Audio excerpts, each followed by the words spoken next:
Yes, yes, yes. Magandang hapon muli sa ating mga kasama. Nandito na naman si Kuya Goods nagbabalik. At syempre, kung hindi ka pa nakasubscribe sa ating channel, pasubscribe na lang po at hit mo na rin yung bell para updated ka sa ating mga video. Eto na, tanggal na ho ang ating padding sa mata. At doon sa mga nagtatanong, yung comment, nag-comment po ako ha. Andyan po yung number. Tawagan nyo na lang po siya. Makakatulong po siya ng malaki sa inyo. Kasi ako natulungan nga eh. At siya po ay, ano ba tawag doon? Parang may mga lugar na merong hospital na na sinasagawa yung ganung pagtatanggal ng mga pugita at ano ba yung pugita at saka katarata. Oo, wala ho akong ginastos kundi 500 piso. Pero yung 500 piso, doon po yung sa pinapatak sa mata. Oo, dadalhin niyo ho yun pauwi. Pinapatak niyo, papatak niyo. Oo, malaking bagay, no? Andiyan na po yung number. At ayan, sa nagtatanong, masakit ba? Hindi naman po. Walang sakit. Pula na lang po sa gilid. Tanggal na po ang pugita ko sa mata. Yes. O, ito, simulan na natin. Drilon, nilaglag si virus. Ano ito? At bakit hindi buksan sa publiko ang investigasyon ng ICC? Bakit nga ba? Ano ba ang tinatago nyo? Bakit ayaw nyo buksan sa publiko itong pag-uusap? Oo, nakaka-bad trip. Bakit tinatago nyo sa taong bayan? Kasi po tayo Oo, ang hinahanap ng tao, yung transparency. Bakit ba lagi na lang gustong lahat ng mga nabubulgar, mapagtakpan at itago. At ito pa, naku po, Sara Confederation, nagkaisa na. O, yan ang abangan nyo. At mag-aaral ng PUP. Naku po, lumabas na ho sila. Oo, at sabi ko nga sa inyo, kahit hindi nyo dagdagan ang budget ng OBP, ay magtatrabaho yan. Pinagkaisa na naman si BP Sara sa Kamara. Ganyan naman sila eh. O, simulan na natin to. Pasok. Ang kapwa kakamping ni Senator Wilson Tiveros na si Franklin Drilon ay tila inilaglag na siya sa pagtanggi ni Senator Wilson Tiveros na mayroon siyang 3 billion na budget insertions ay tila taliwas sa sinabi ng kanyang kapwa kakamping na si dating Senator Franklin Drilon. Sa naganap kasi na interview ni Katunying kay dating Senator Franklin Drilon, dito ay natanong ni Katunying si Franklin Drilon na ano ba ang pinagkaiba ng insertions at amendment. Dito ay sumagot na si Drilon at ang kanyang sabi walang pinagkaiba. Wala po. Pareho po yan. Ang insertion ay amendment po. Baka naman biglang magalit ang mga kakamping kay dating Senator Franklin Drilon dahil sa kanyang naging pahayag na walang pinagkaiba ang insertion at amendment. 4 na beses nang naging Senate President itong si Senator Franklin Drilon. Ilang beses na ding naging Senate Majority Floor Leader. At higit sa lahat, dati siyang naging chairman at pangulo ng Liberal Party. At tanggapin nyo na lang kakamping na galing mismo kay Franklin Drilon na isang parte ng Liberal Party ang insertion at amendment. Di ba? Wala ka nang itatanggi niyang virus. Umamin na ho at nilaglag ka na. Aruy, aruy, aruy. Aguy, aguy, aguy. Kasi yung sinabi, ay hindi matanggap. Nagmamalinis. Kaya nga sabi, ano ba tawag doon? Yung mapagkunwari. May bantot naman pala. Sabi doon sa inihayag, hipok. Ano tawag daw? Hipok.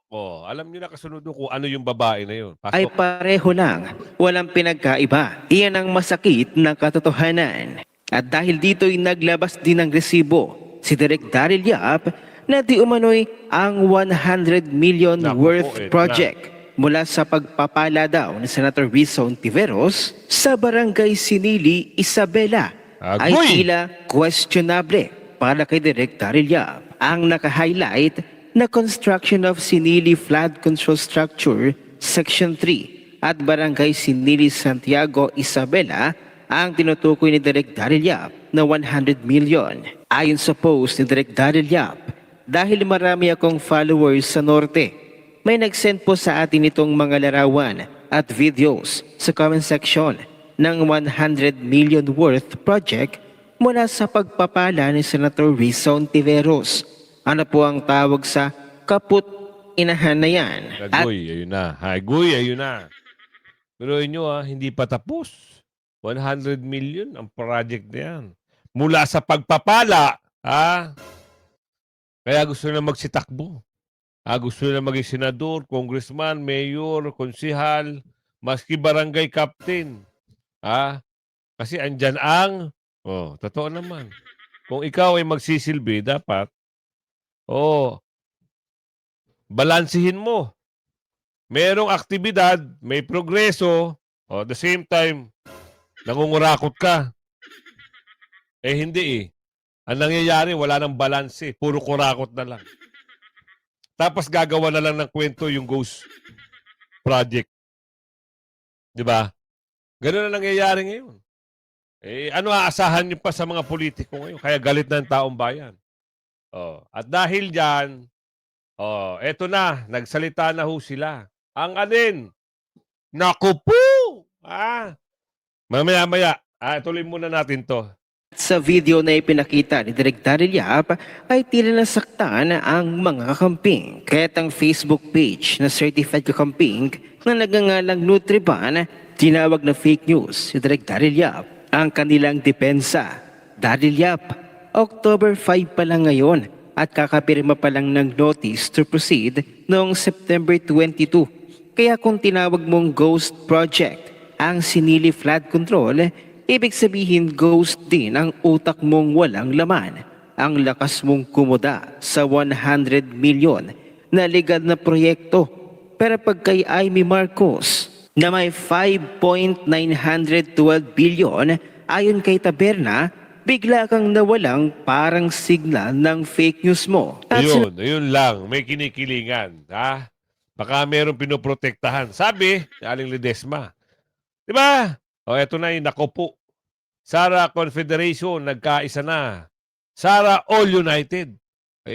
Sino-sino ba ito? Ito na, papasok na natin para hindi kayo nawawala sa update at kung ano man yung nangyayari ngayon. Lindol doon, di ba? So nangyari yung Lindol, that was September 30. Immediately the following day, October 1, nag-fly kaagad ako doon, no? To, of course, with DBS, Saraon Confederation, isa tayo sa nagbigay kaagad ng tulong, no? Dumating din si VP Sara kaagad, no? Siya ang pinakaunang dumating doon without any fanfare, without any media. Yung mga nakikita natin sa Facebook na may mga pictures sa VP Sara doon, ang nagkuha nun, mga ordinary people, walang media, no? Dumating si Loko-Lokong BBM,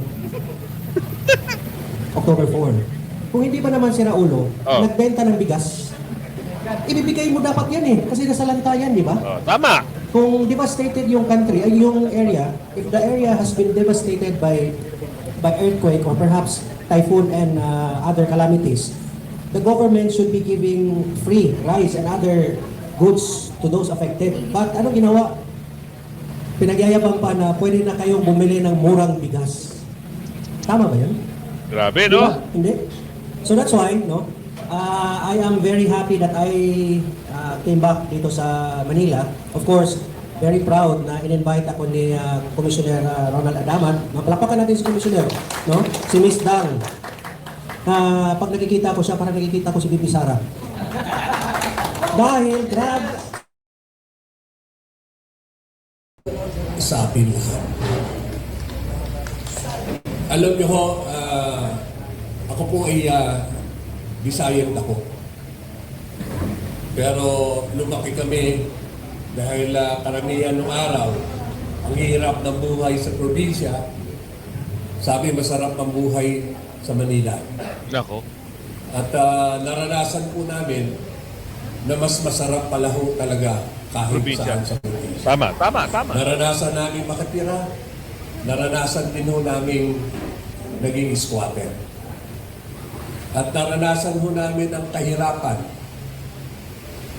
At dahil po sa kasabihan ng isang tunay na Pilipino na ang iyong nakaraan ay gamitin mong sandata sa paglunlad. Nakakalungkot po sa sitwasyon po natin ngayon.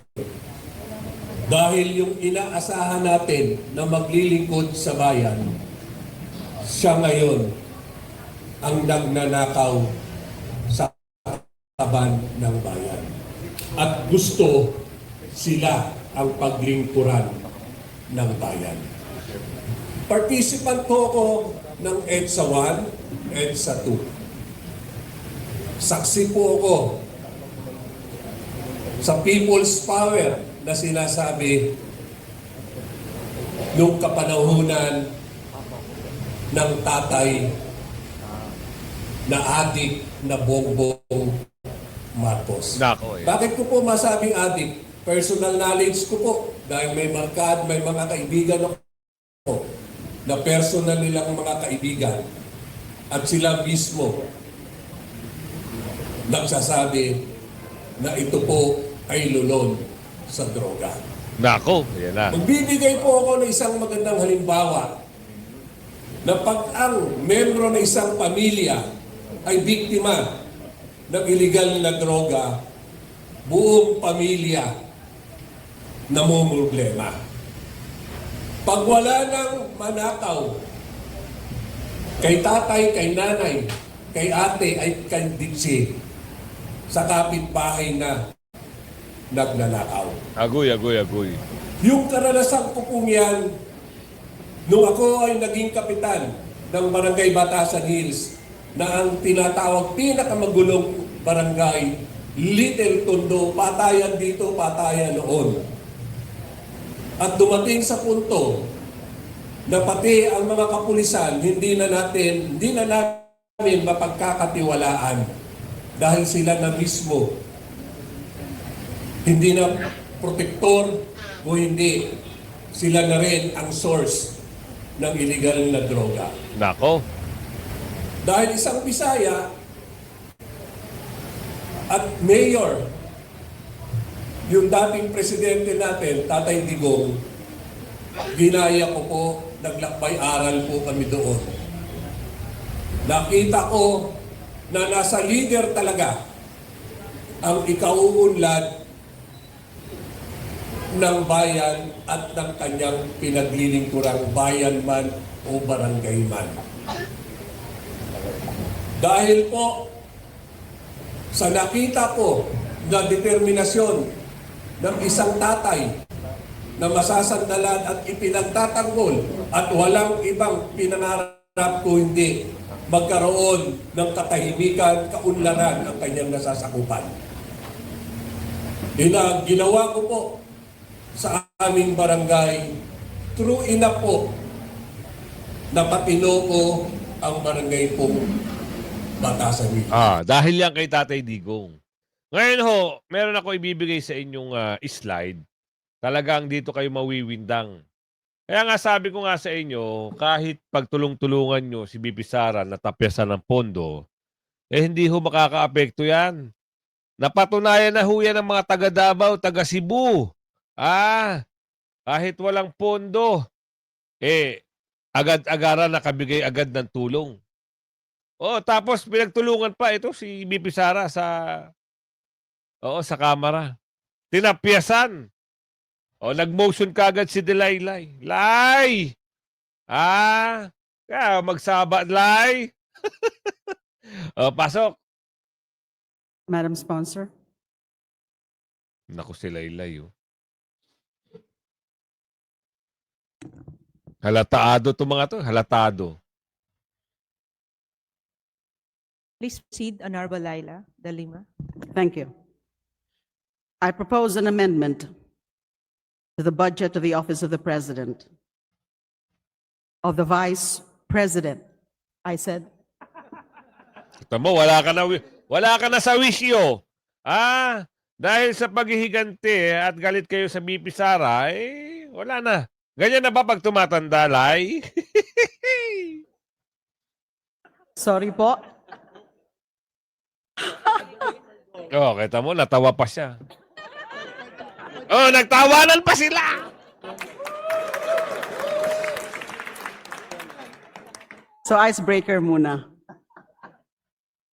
Again, I propose an Sila lang ang amendment masaya, ano? to the budget of the Office of the Vice President in the form of a reduction from 889.24 million to its 2025 level of 733.2 million, representing a reduction of 156 million or 17.5%. Kunin nyo na.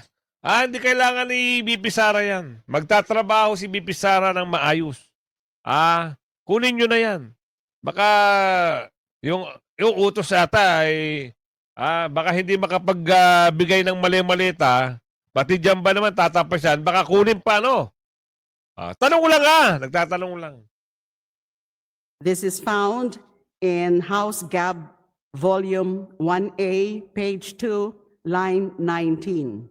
Madam Speaker, Madam Sponsor, may I briefly explain my proposed amendment? Every peso in this budget is the people's money. And when we demand accountability, we do so not out of hostility, but out of duty. Duty to the Constitution, duty to the people, and duty to the truth. Wag na, tigilan nyo na kami. Basta ang alam namin, pinagtulungan nyo pa rin si BP Sara. Kayo lang naman may hilig dyan, di ba? Tigilan nyo na yan. Ayaw na namin marinig yung mga pinagsasabi mo.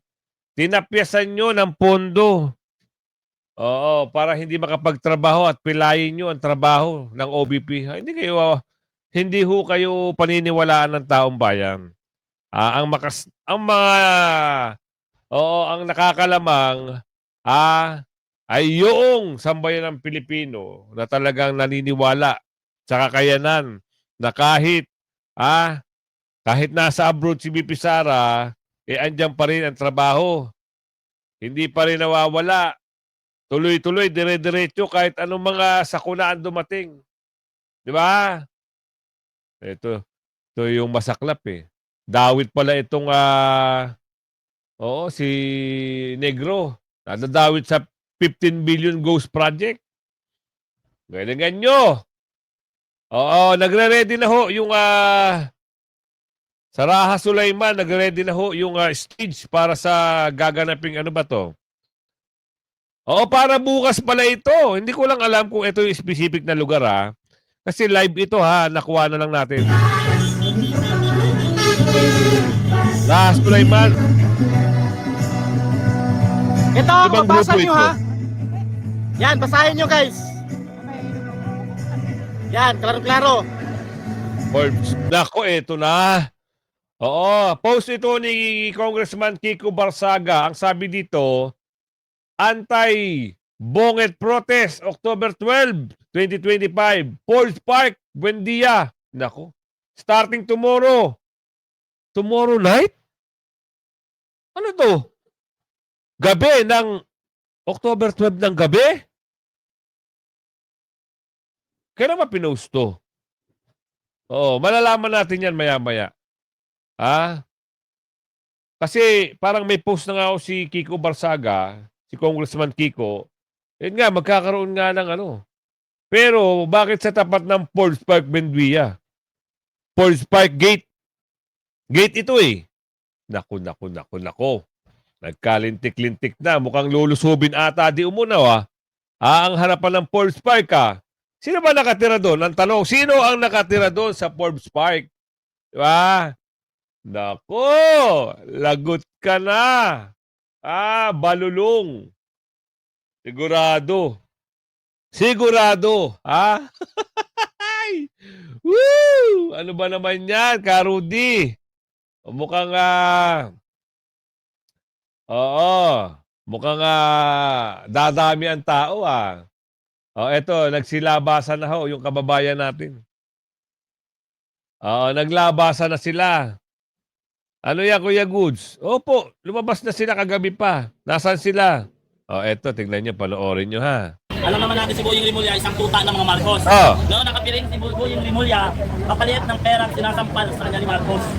Siya lang, kasi yung ibang tumatakbo nilang ombudsman ay hindi kayang bayaran ni Marcos. At itong mga JBC na to, mga plastic kayo. Lahat ng member ng Judicial Bar Council, mga plastic kayo, pera din kayo. Ayan! Bakit nakakuha ng 5 boto si Rimulya? Kung matino ang pag-uutak ninyo, hindi nyo ipoboto yun. Ano nangyari? Nakakuha siya ng 5. Sumunod siya sa pangalawa. O ayan, nasama tuloy sa pinili ni Bangag. Kasi tingnan mo naman, si Boying Rimulya, tingnan mo, nung dinampot yung anak niya ng huli ng marijuana, ilang araw lang nakalabas. Kaya nga pinabali nila ang bakas natin. Tapos itong mga JBC na to, Judicial Bar Council, binoto pa nila si Boying Rimulya. Bayad! Bayad! Bayad! Kasi akala namin, akala namin itong mga JBC, sindikato, akala ko Nako, matitino yan. kayong mga abogado. Husgado, sindikato. Magkano ang kapalit ng 5 botong yun? Yan ang tanong. Wala na, hindi na nakapiring ang batas. Wala na, hindi na nakapiling ang batas kasi ngayon ang batas. pera. Ang batas natin ngayon ay pera na ng sambayan ng Pilipino. Maleta na ang kapalit. Sir, ibig sabihin po ba, meron po talagang dito, bias na mangyayari sa investigasyon ni Rimulya? Ang investigasyon ni Rimulya, kaya siya ang inulok-lok ni Marcos Bangag dahil sa isang kondisyon Yan. na kailangan i-prosecute na si VP Inday Sara. Kasi hindi sila naging successful sa mga plano nila. Tapos na ang Rimulya sa kabite.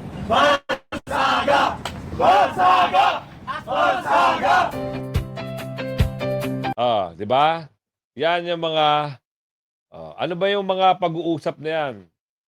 Sipin nyo na lang.